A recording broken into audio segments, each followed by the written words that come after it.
All right, welcome back. We're about to get into part 2 with Carlos Rosario Gonzalez.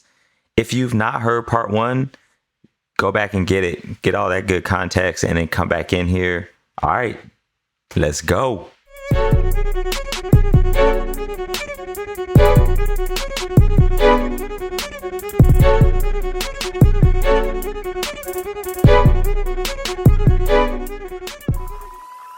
What is machismo? What does machismo mean to you? Well, it has a very very deep rooted meaning in Latin culture. It's literally where the man is the judge, jury, and executioner in everything. So women don't have a say in whatever the subject of the conversation or the subject matter is. So, and I don't believe that. So machismo is not good. It's not good. And it never was. I take it in your family, I mean, your parents are from DR, you moved here when you were 9. That wasn't the case. Like your dad didn't treat your mom that way. Exactly. And that's uncommon in a Dominican family. And I really appreciate that. Like my dad is my hero. So is my mom, but he has taught me just everything, how to be, how to compose myself, how to just treat other people. And just seeing that through him, I understood that though Dominican Republic is a place where, like many other places, there's things that are not good. There's still people that are actively trying to be different. And I see that in him every day. So definitely, he's not an example of machismo. You guys ever talk about it? Yes, we have actually. And it's a thing that we talk about too, because now that we've lived here for over 15 years, if my math is correct, we see how the culture is so different and has changed so much since 2005. Because now we see the Dominican Republic from the outside lens. We see the culture from a different perspective, as opposed to being in it and just being with the people. So we do talk about it. And one of the things that we agree upon is that over there, it's hard for things to change. And it takes you stepping out of that environment and seeing it from the outside to actually see that, oh, maybe I was doing something wrong.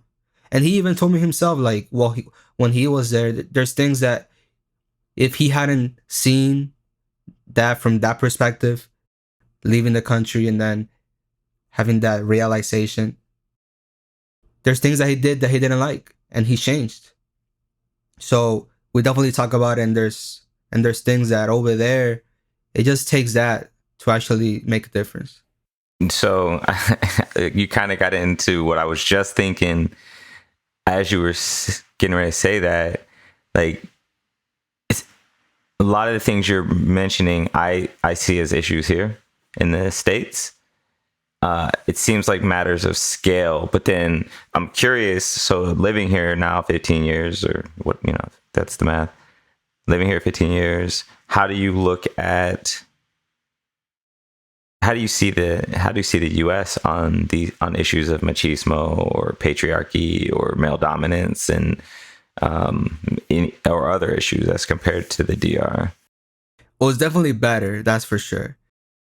But I feel it's better, and it's continually getting better. Of course, we've seen things transpire through the news, but I think here we're definitely on the right step towards change, because change happens fast. It may not seem like it's happening fast here, but I feel like it is. As opposed to over there, it takes a long time. It takes a long time for things to change, especially culture, especially when that culture is rooted in machismo. That is, I don't know what I expected, but that's it's kind of helpful, like for resetting. I don't know, my expectations and my perspective on just where we are because this is what I know. I mean, I've traveled, but this is what I've grown up in. So I can pick out the flaws and say it's such an interesting aspect and perspective regarding the length of time and how things do change fast in the United States, because we're always influenced by new cultures, new things. So it almost inherently, which I think this is the MAGA divide, means that we as a country don't really have a common culture, right?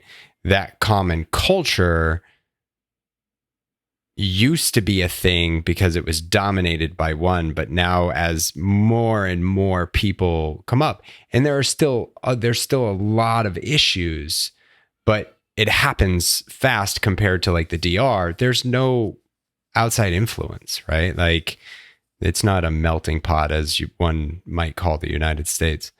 So people aren't necessarily immigrating there in mass. So you don't get a lot of external cultural influences that force that change. And it becomes this thing. And I think it is a good perspective. It is a good reminder. It's not happening fast enough, but it's still happening faster than probably most cultures would shift. When you consider what's happened just in the Me Too movement and George Floyd, like, there's a major things, and those are all in the last 5 years, right? Yeah, change is fast here, and that's definitely a good thing. Like, an example of Dominican Republic or the Caribbean in general, where change takes so long. Just recently, the revolution in Cuba, the uprising. Cuba's been a communist country for decades, and it's now that we're seeing that the people are fed up. Like, we're tired. We want freedom. So it's a testament that change does happen fast in America, even though we may not see it in some areas. So, Carlos, your art.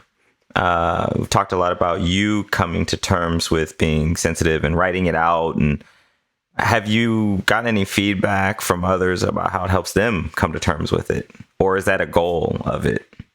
That's definitely a goal. I feel like people letting me know how they come to terms with it is more of like a personal thing. That'd be great if they tell me that the book did that for them, but I don't expect them to tell me that. What I do hope for is that it does like help them see that. And even though I say that I wrote the book for everyone, I do wish that men actually read the book and just be comfortable in like, hey, if you really like this person, if you really like this girl, if you really like this man, like, it's okay to feel that and like put it out there. It's good. Like, you should feel good about what you feel. And that's something being vulnerable is something that I've been trying to slowly try to open up myself more for. And I feel like the book, even more than the music, has been what's helped me. So I do hope for that when men or women read the book, they feel more comfortable and getting to terms with that, with how they feel. How do you define, you've said it at least twice, maybe 3 times now, vulnerability. How do you define it? It's by letting yourself get hurt and by letting yourself feel the pain of showing the side of you who you don't want people to see, at least at the moment. It was hard for me writing about a story. Like, there's a chapter in my first book, The Bohemians Volume 1, where I detail how I lost weight because I practically fell in love with a girl, basically.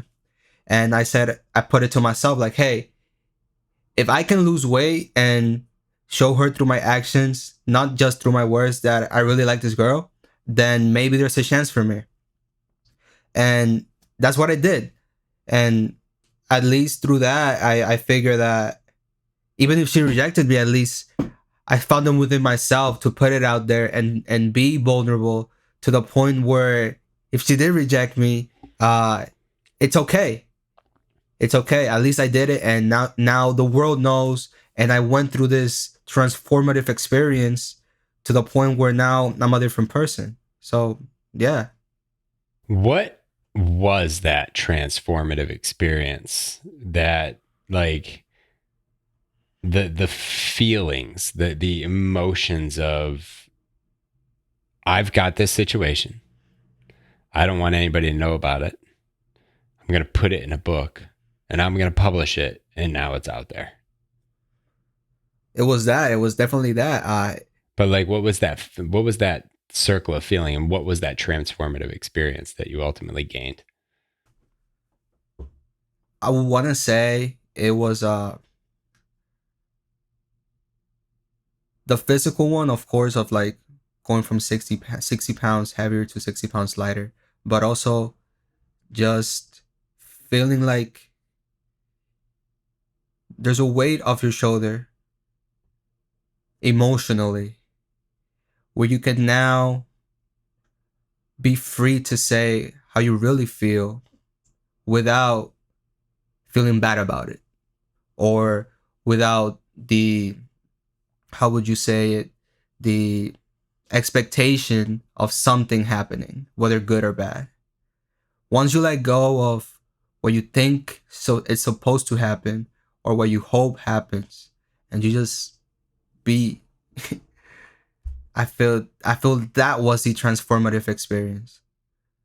And it manifested almost, like I said before, both physically and emotionally, because as I was losing weight, because of me wanting to impress this woman, I just found it within myself that, oh, now I actually have the confidence of doing certain things that I wasn't doing before.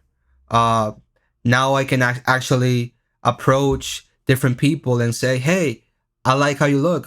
Where do you get that shirt? Maybe it'll look good on me. That was something I wouldn't have asked a person before. That would maybe now I was seeing myself in situations where I wasn't before. When I go to the gym, I'm very close. I like to keep to myself. But when I see someone doing a good job, like hitting that last rep, I'll be like, hey man, that was good. Good job. That's good, man. Keep it going. I would have never done that. So that's definitely that transformative experience. Manifested itself physically, but also emotionally. And I just needed to put that on a book, in a story. And that's how that came about. At least that's chapter. Really cool. No, that's really cool. Is there, as you say that, I think about my relationship with my wife and like hard moments, whereas one of Keith and I's friends, one of his things he tries to do, and I've since tried this, and I think kind of fits in here, is like in that moment where the thing is said, there's always this tug of like, this is what I need to say, but I don't want to, because either A, that means I'm wrong, or B, I could get hurt because they may not agree, or they may respond this way or that way. But the way you just put that, just let it, like, losing that expectation and just being. Do you have any tips for how you got that? How you became okay with just being like that specific part? I feel it's almost that you just have to trust the process, trust the progress, or in the case of a relationship, trust the other person that we came to this point because you love me as a person. So having that expectation of what I want you to be or what I want you to do, it's just an obstacle in the simple fact that love is there and we love each other. So just be, and let me say what I have to say, listen to me, and then we'll figure out the rest. Because once you put an expectation, once you put, oh, this is what needs to happen, when things don't happen the way they're supposed to, you're going to feel very shitty. Trust me. There's things where I want things to happen the way I really want it to go. And eventually when they don't go that way, it's just a sea of horrible emotions, man. It's bad. So I've learned in my 25 years of life, hopefully there's like 75 more, that you just gotta be yourself and just trust and have faith in the process. Whether if you're religious, trust God. If you're not, trust the universe. Whatever you're into, just trust that what is going to happen, it's happening. Maybe not for a reason, but for a good reason. That you just gotta be optimistic and just be. That's how I like to see things. I guess that was a really long tip, but hopefully it helped. No, it's good because it ties back to rapid fire. When we asked you, one of the questions is, what are you interested in right now? And you said moving to New York, but you also said maybe. And there was like some reluctance in your answer. So what is that reluctance? Like in this current environment, am I picking up the reluctance correctly?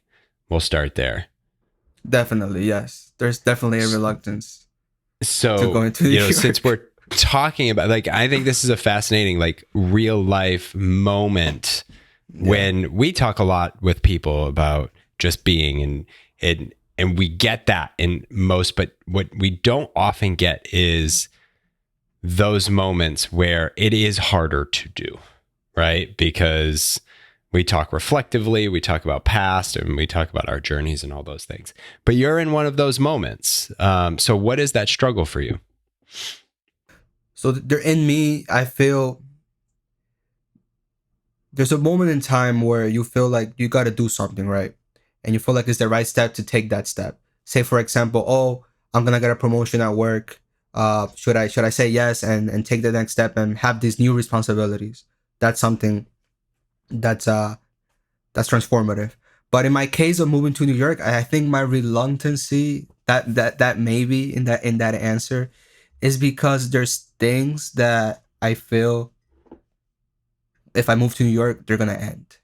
So say, for example, my relationship with my parents, with my dad, I won't be seeing him too much once I move to New York. The friends that I have here in Connecticut, I won't be seeing them that much. But also in a more deep personal level, it's almost that New York looks to be like the trophy at the end of the road. And it ties back all the way to what I said about not having expectations. So I'm still trying to move away and just be and just let things happen. But there's that humanity in all of us, not to the humanity that we spoke to before, but to the flaws within us as humans, that we always try to make that goal, that pinpoint at the end of the map. We're always trying to do that. And New York has become almost like the final boss battle in a video game for me. Like it's one step at a time, and it looks like New York is going to be that thing. But the maybe's always there. Like maybe it's not New York. Maybe it's a few more years in Connecticut and then New York. Maybe it's Miami. Maybe it's Los Angeles. Maybe it's Colorado. You don't know. I don't know. But I want it to be New York. My expectation shouldn't be that it's supposed to be New York. And I'm still struggling with that, to just take away those expectations and just be. But that's what I want and also what I don't want. So it's interesting. No, I appreciate. That's a good pickup, Keith. That's a lot. I mean, I appreciate you digging in that. Like, I mean, we'll go a little further, but I do appreciate that, the vulnerability of it, because big decisions like that have all kinds of things. Now, how long have you been thinking New York, and then how long have you been thinking I can go? It's just a matter of when. So I've been thinking about it since, I want to say, early 2019. So like February 2019.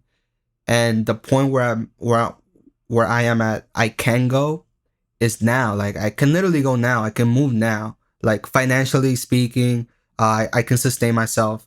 Job wise, getting a new job, that's mainly the hardest thing. Is just trying to find that career where I'm not going to New York just because I want to go to New York. I want to go to New York because I want to expand my career. I want to keep growing as a person, as a leader, as a professional, and finding that career over there. It's very important. So there's things that need to fall in place before I can go, but I can definitely go now and just, I guess, be in New York. But I feel like that's not fulfilling. And to my point of success, going to New York just to achieve that goal of I went to New York, it's not success. At least What does New not for York me. give you? What does New York give you? Opportunities. That's what I see New York as. What kind of opportunities? Here in Connecticut, at least for my goals, as in my music, my books, the connections that you get to meet. I wouldn't have met you guys if I hadn't met John and Maria, who are in Nashville. And that's just crazy to think that there's, or maybe I haven't looked good enough here in Connecticut that I haven't found those type of people here. So being in New York, being in Nashville, being in LA, being in Miami, where that creativity, that those type of people are there to get to meet those type of people, that's what I'm looking for. The opportunity to just keep growing. And I feel like that those opportunities is where those places are, basically. Do you want music to be that career? Absolutely not. No, Nice. absolutely not. So I was debating if I'm gonna ask Keith. So you said I'm looking for that career and that expanding leadership and growth. This is my own bias and my own stereotypes of an artist, but like I don't hear many artists say that, use those words specifically, because typically it's just like, no, my art is my thing. So that you asked that question, Keith, it's like you were in my head. So what is that thing Twin for brain, you, bro? Yeah. See, I see my art, like my music, especially my music, as an extension of me. I don't see that as me. Like Lonelez is not Carlos. That's just a persona. That's just a storytelling medium that I use to tell certain types of stories. Like the type of music and the type of stories I tell through my music is a completely 180 from the stories I put on my book. Completely. Like Lonelez is this party going guy. He's the playboy guy. The type of music you see at the club and people twerking and all that stuff. That's Lonelez. My Shaky, book is shaky. yes, shaky. My book is not an extension, but a part of me. Because like if you cut one arm of Lonelez, of Carlos, you're cutting the book. Lonelez is basically the phone that the hand is holding, basically. So that career wise is just me. I want to say as a writer, maybe as a marketer, as a guy in the creative field, whatever that means, that ends up with. Say, for example, if I end up being a writer for Warner Brothers or a digital marketing manager for Sony or any of those big creative companies, that's where I see the career path going. The music is just a part of the journey, I guess, in helping me achieve those goals. So before we go deeper into that, because there's more questions there, I want to get this in so we don't forget. Lonelez. What is Lonelez to you, and what's the story behind that? It's almost like Eminem, Slim Shady type of thing, kind of. So Lonelez. So it used to be two words, Lonelez. So I was struggling in the beginning when I started making music to like find a name to use, because initially I started making music as Carlos Rosario and putting music out on iTunes and Spotify as Carlos Rosario. But I don't know, it just didn't feel right to me to be putting the type of music I was making with my name, because I knew that that's not me. Even though I love making those type of music, it's just not the type of music that represents who I am as a person. But it does represent who I am as an artist, which is completely, it's weird to explain, but it makes sense in my head, at least. Oh, don't worry. We're going to ask about duality in a moment. Well, we don't have a lot of time to go into duality. But eventually, lone represents being alone. So I always make music alone. I feel like, at least when it comes to making beats, because I'm a producer first, then an artist as a singer. When it comes to making instrumentals and beats, I work best by myself.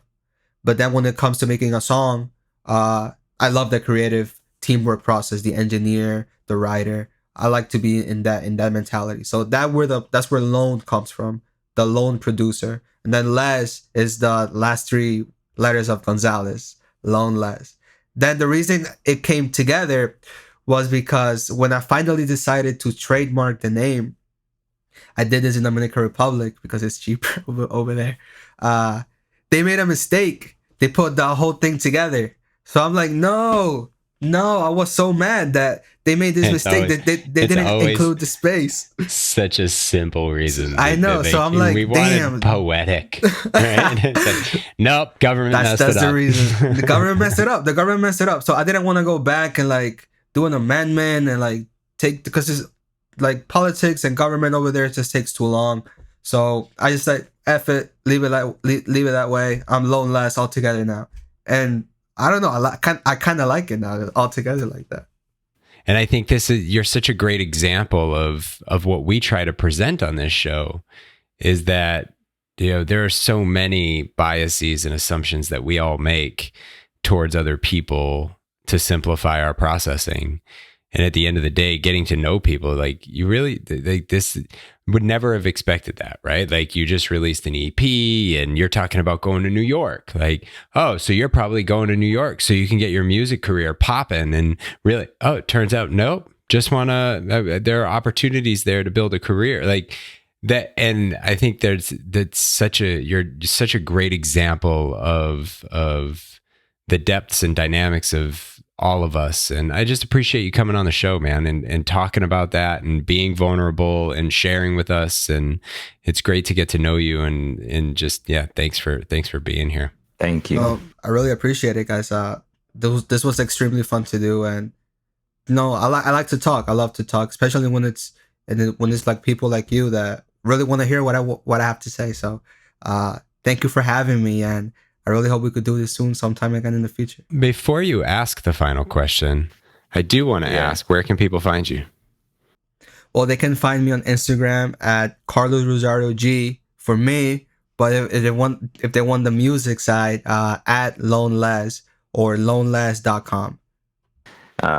So kind of at the beginning when you were talking about smiling and getting into or getting through difficult conversations, you kind of answered, at least in my mind, because I'm sitting there like, oh man, like that's you want to come work with us and do some consulting. But the last question is, what does compassion mean to you?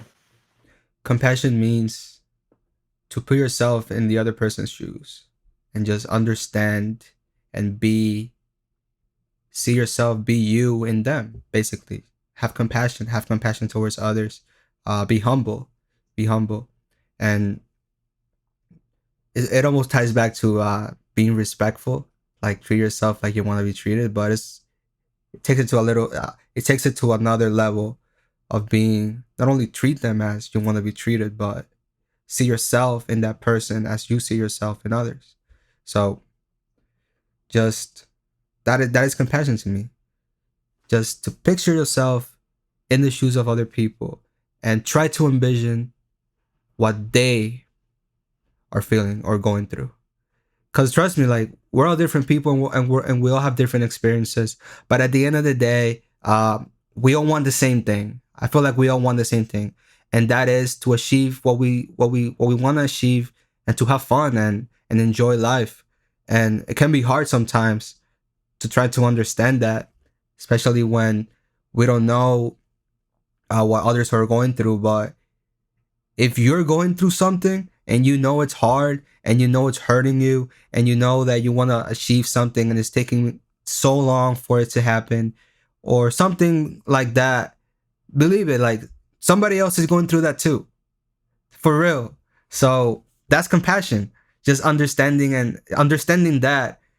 that what you're feeling, someone else is feeling too, and just be nice. I guess be nice to that person.